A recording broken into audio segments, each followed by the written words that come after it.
జై కేసీఆర్.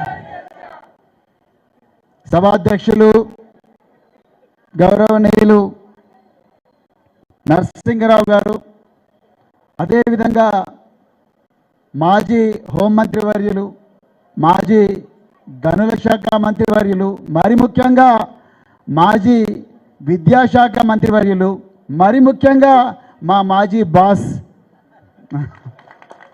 పెద్దలు గౌరవనీయులు శ్రీమతి సవితా ఇంద్రారెడ్డి గారు, అలాగే మరి సోదరులు పట్నం అవినాష్ రెడ్డి గారు, అలాగే మరి మొదటిసారి మాట్లాడిన అద్భుతమైన పంచులతో మరి అందరినీ కూడా సమ్మోహనం చేసిన మరి కౌశిక్ రెడ్డి గారు, అలాగే సోదరులు మరి ఆంజనేయులు దేశమల్ల గారు, అలాగే మరి ప్రభాకర్ గారు, నవీన్ రెడ్డి గారు, వెంకన్న గారు, చిన్నయ్య గారు, రాజు గారు, మహేందర్ గౌడ్ గారు, శ్రీరామ్ రెడ్డి గారు, నక్కా శ్రీనివాస్ గౌడ్ గారు, నారాయణ రెడ్డి గారు, మరి ఎందరో వేదిక మీదున్న మరి మాజీ ఎంపీటీసీలు, మాజీ జెడ్పీటీసీలు, అదేవిధంగా మరి మాజీ సర్పంచులు, వేదిక కిందున్న పోరాట యోధులు, మీడియా మిత్రులు అందరికి కూడా మరొకసారి జై తెలంగాణ.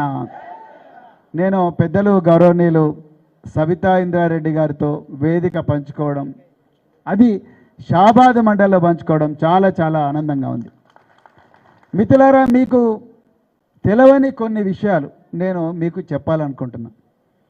2009వ సంవత్సరం నవంబర్ 29 నాడు తెలంగాణ తొలి ముఖ్యమంత్రి కేసీఆర్ గారు అలుగునూరు కరీంనగర్లో మరి తెలంగాణ ఉద్యమంలో భాగంగా తెలంగాణలో మరి ముఖ్యంగా హైదరాబాద్ బిడ్డలకు అన్యాయం జరుగుతుందని ఆ రోజు అమరణ నిరాహార దీక్షకు పూనుకుంటే వారు ఆనాటి ప్రభుత్వం అరెస్ట్ చేస్తే తర్వాత మలిదశ ఉద్యమం ఉస్మానియా క్యాంపస్లో వచ్చింది. విపరీతంగా విద్యార్థులను కొట్టిండ్రు. ఆనాడు నేను ఇక్కడే రాజనగర్లో ఉండే అప్పా దగ్గర డిఐజీగా పనిచేస్తూ ఉన్నాను. అప్పుడు మేడం హోంమంత్రి, మరి అప్పుడున్న డీజీపీ ఎవరైనా తెలంగాణ అధికారి అయితే బాగుంటుంది అంటే అప్పుడు మేడం ప్రవీణ్ కుమార్ను పంపించండి ఉస్మానియాకు, మన బిడ్డలు కనీసం లాఠీ చార్జీ గురి కాకుండా కాపాడుకుంటారు. ఒక ఉన్నత స్థాయి మీటింగు కొంతమంది అధికారులు పెట్టిండ్రు.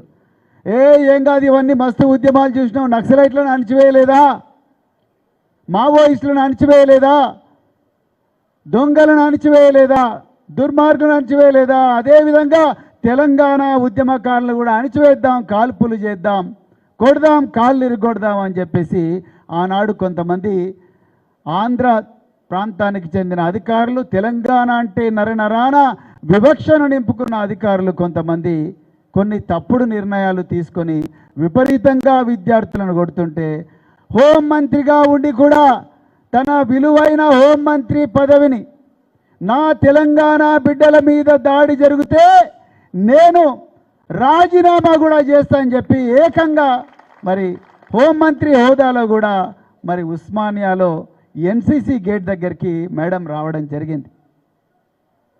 వారు ఆనాడు హోంమంత్రిగా లేకపోయిండుంటే ఎంతోమంది తెలంగాణ బిడ్డలు చనిపోయేవారు. కానీ ఈరోజు వాళ్ళందరూ బతికి బయట కట్టడం కాకుండా వాళ్ళు గొప్ప గొప్ప నాయకులు గాయనరు, మరి బాగా బతుకుతూ ఉన్నారు. అలాంటి గొప్ప వ్యక్తి ఈరోజు మన ప్రాంతంలో తెలంగాణలో గొప్ప మరి నాయకురాలుగా ఉండడం మనందరి అదృష్టం కూడా మిత్రులారా. అదేవిధంగా మీ అభిమాన నాయకులు పట్నం అవినాష్ రెడ్డి గారిని, వారిని నేను ఎక్కడ కలిసిన అంటే మీరు పరిశాన్ అవుతారు, ఢిల్లీలో కలిసిన,